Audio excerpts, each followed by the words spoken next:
Hello,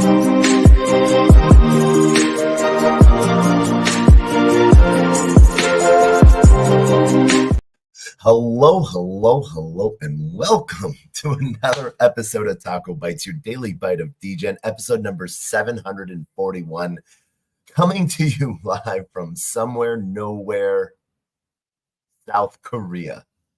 We are here and we are having a great time. We've had some amazing contacts made, talked with amazing people, and had amazing times. Amazing. Oh my gosh, I've said that word 3 times now, so I don't know who I just summoned.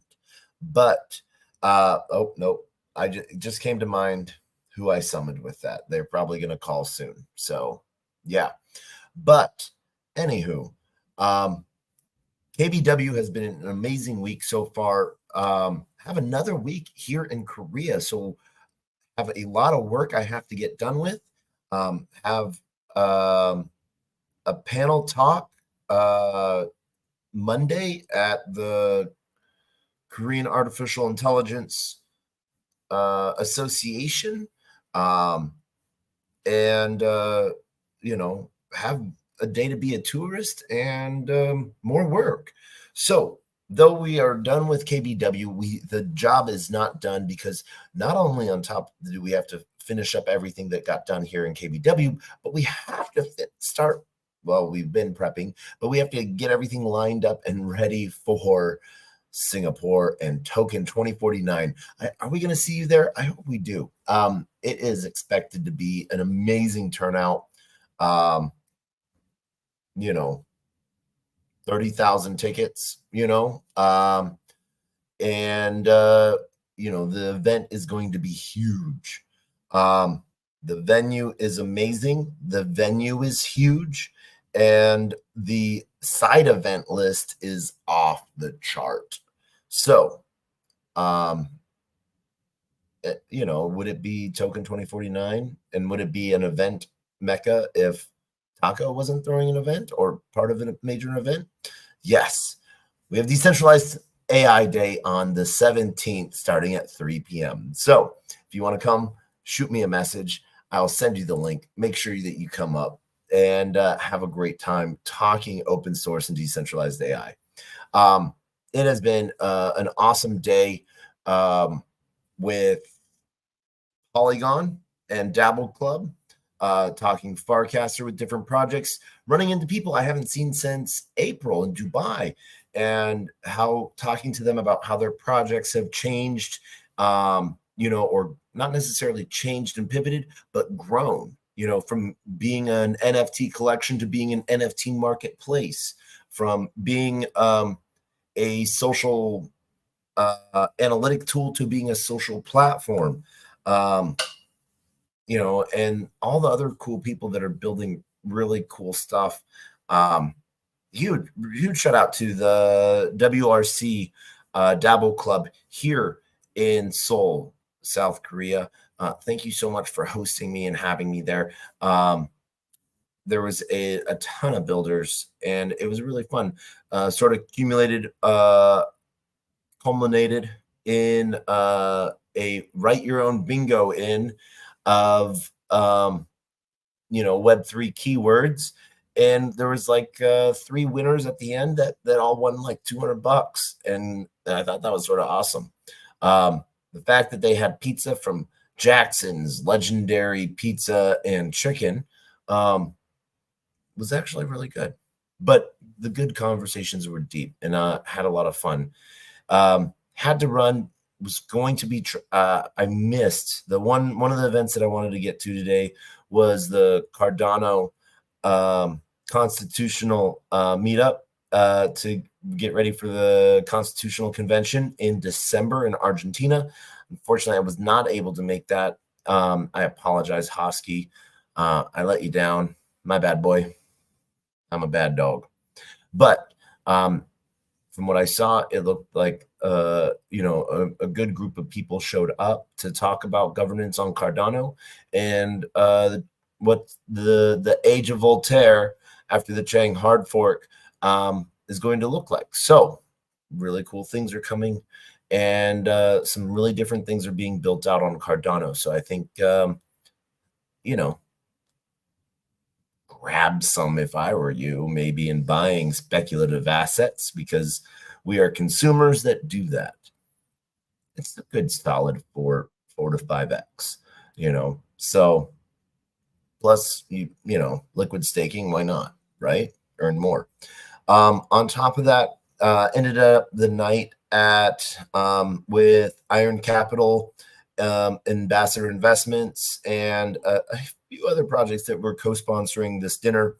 It was interesting. I did not read the Luma invite until I got there, but it was a pay for yourself type of thing. And I'll be honest, I was actually okay with that. It was like, I'm like, oh, I can sort of have what I want, and it's all sort of facilitated. The hosts are just trying to bring everyone together for a good time. Really literally started out, expanded from like 12 to 24 to like 50 plus people, all sitting around having dinner and having amazing conversations, table hopping, talking to different people from all parts of the different all different parts of the world and different parts of the ecosystems of blockchain. So everything from security to new chains, to me, to VCs, to KOLs, from like Korea, to dev shops from Russia, like just a whole smorgasbord of people. It was Korean barbecue at its finest. I ate a ton of meat, and nonetheless, someone ended up ordering the specialty of the grilled intestine. And so it came out, and I sort of had to learn a little bit more about it. It is rolled in pork fat, wrapped. So it was like basically bacon. And I will be honest, I had to try some of it. I had to. I heard a horrible story about it. But that smell of bacon just had me, baking me crazy. So I had some. It was good. I'm not going to eat it again. Got that one off my list. But there's a ton of amazing other things to have and eat and try out. And so it was a very interesting night. That was followed up by a smaller group from the same event that was sort of like handpicked and just sort of open for those that wanted to go chill up in a rented apartment across the street, to just sort of sit in a more relaxed atmosphere, eat popcorn and talk, and it was really cool. Got to talk with, 7 different people, like really in depth, and then like 10 other people just about things that didn't have anything to do with blockchain. Yes, like any good degen, onboarded a handful of them into Morpheus and even a few into Brave browser that, did not yet know about Brave, which was sad in one aspect, but also, necessary to, inform them about browsing security and safety. And, then going, handing out a couple more tokens to different people so they could have pro accounts on Venice. So I thought that there's a lot of cool stuff going on there, and really excited to sort of see what all of these different people build over the coming years and what they're doing. And so really excited. The night ended as all waiting for Uber. Uber has turned into a waiting game, but I'm catching on the times of when you can get Uber really fast and when you cannot. This was one of those times when I could not get Uber, so I ended up going on a walk to try to be in a better location for Uber. Ended up running into friends from Blue DAO and old friends from Bali Go, which I haven't seen for years. and sort of got kidnapped for a little bit. Literally just got kidnapped down the street, in a cab as they were trying to get to a bar. And so, sort of left them once we got to that alleyway and stuff like that. And it was just really good to see people that hadn't seen for a really long time. And just, huge shout outs to you guys. And awesome connecting with you, man. I think you're doing some really cool fucking shit. So keep fucking doing that. But it has been nothing but amazing people here. Really excited to see what's coming up. The market has had its little bit of a bloodbath today. Not like a bad day, but it's, we've been on a sliding slope for the last week. We see a lot of indicators looking at the charts that we're going to hit. I see 47. Other people see 42. But TA is an emotional doodling line mysticism. So what I see and what I doodle will be something completely different from what someone else sees and what they doodle. Do we see these magic lines intersecting and agree in enough ways that, the market's bad or good, or that it's in a moving position? Excuse me.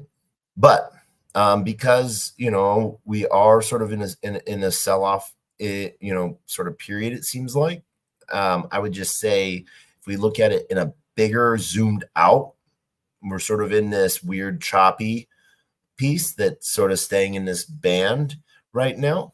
And, people took profit. People are taking profit. They're selling. They bought at 50. They bought at 25.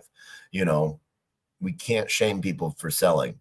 If we're shaming people for selling, then why do we call this shit have value and is supposed to hold value rather than just when you say it has value? So it's it's money. Money's supposed to be traded, bought, and sold for things. So people pay mortgages now, selling off their Bitcoin and ETH and other random things, which is really freaking cool.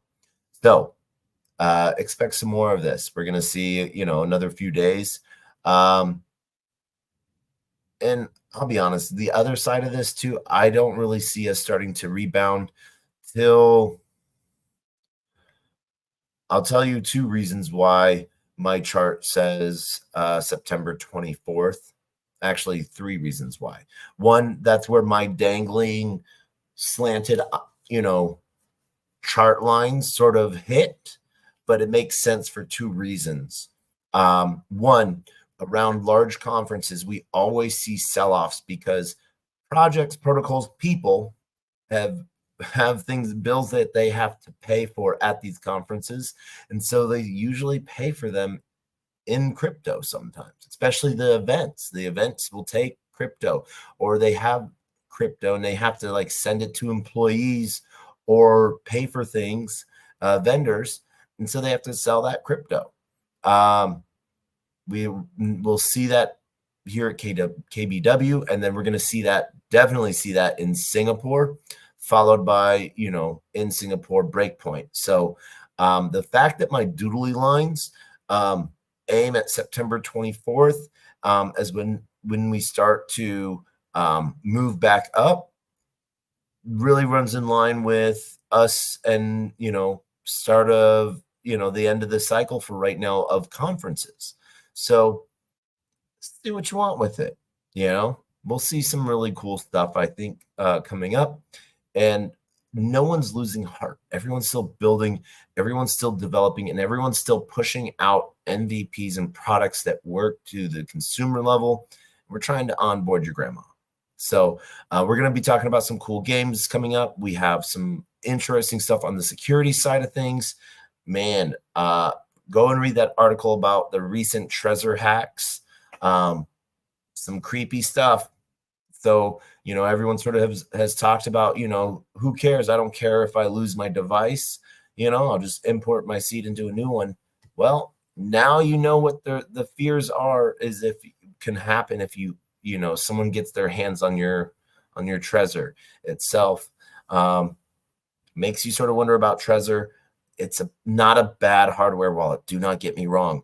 This hack only affects the Trezor 5 and 6 based off of one of their new encryption chips, which is really interesting in the fact that the chip itself, if you touch any other wire to this chip, the chip freezes, locks, fries.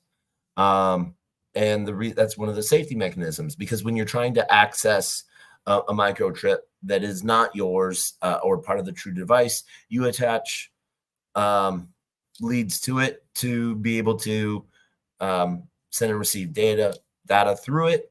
And so that was one of the triggering devices that they have to burn that chip. So what have these hackers come up with and has been repeated many times by many universities and with an announcement from Trezor as well, but using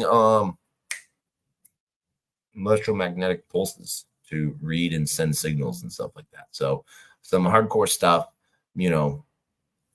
big, but it's, broken nonetheless, and they're working on a fix. So that is one thing that you do have to give Trezor a huge round of applause for.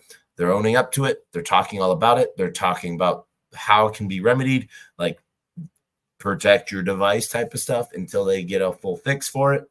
And I think I saw that they're willing to send some people a new device of like the 3s or 4s that do not have this chip in it, so that if you're really wanting to feel that much more secure, they're trying to take care of you. That's a great shout out and hats off to Trezor for doing that. That is it for today.